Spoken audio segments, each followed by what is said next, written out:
मैं जब फ़िल्म देखने जाता हूँ, मतलब हमारे कॉलेज के दिनों में, स्कूल के दिनों में,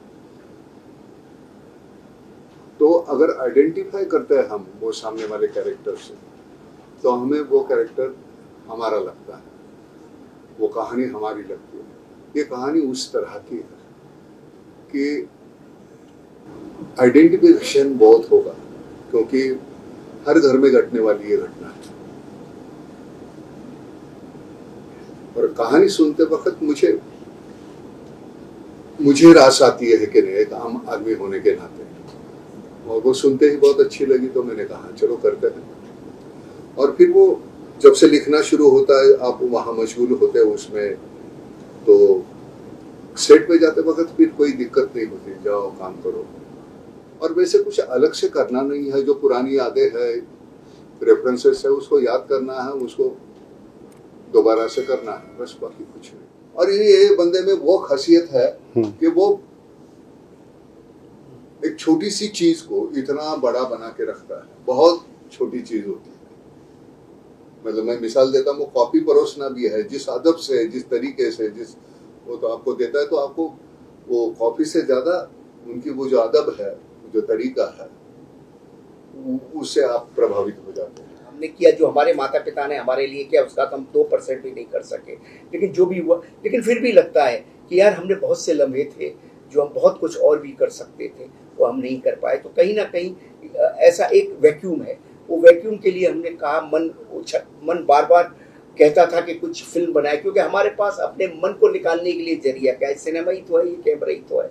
तो हमने ये फिल्म बनाई। एक तो बात ऐसी है, डरने का कोई ये नहीं है, आप प्रिपेयर होके आइए, अपना काम कीजिए। वो अपना काम बखूबी जानता है, एक लाइन कहीं इधर की उधर नहीं, रिटेक करके उसके सभी टेक्स देखो, तो जो लफ्ज है वो वैसे के वैसे है। होता है 19-20 वो परफॉर्मेंस में, तो कहीं हम अटक जाते हैं कि एक हाथ शब्द होता है, तो नहीं, चलो और एक करते हैं, और एक करते हैं। और एक कलाकार, उसके साथी कलाकार होने के नाते मेरी जिम्मेदारी बनती है कि जब उसका सीन है और वो अटक जाता है, तो मुझे थकना नहीं चाहिए। क्या?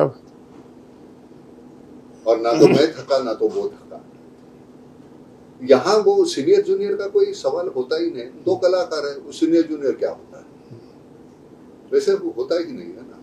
पहाड़ चट्टान बनती है, एक पत्थर बड़ा है, छोटा है, लेकिन सभी से वो पहाड़ बनते हैं ना। तो हमने ये तो पत्थर छोटा है, ये बड़ा है, वो तो पहाड़ बन जाता है। बहुत अच्छी।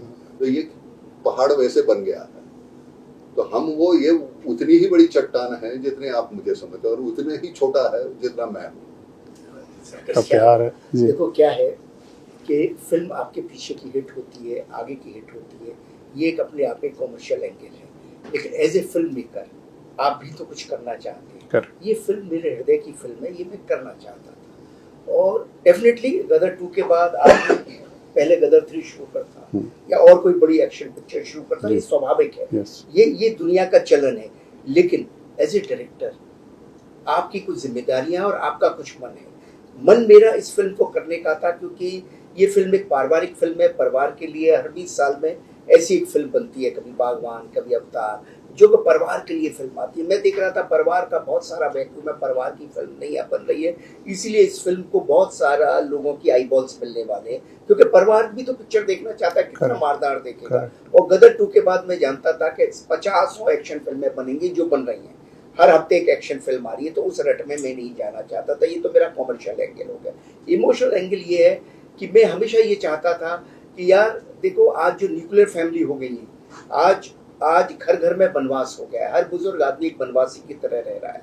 तो मैं एक कहानी कहना चाहता था, जिस कहानी का अर्थ ये था कि पिता का कर्म है बच्चों को पालना, और बच्चों का धर्म है पिता को संभालना।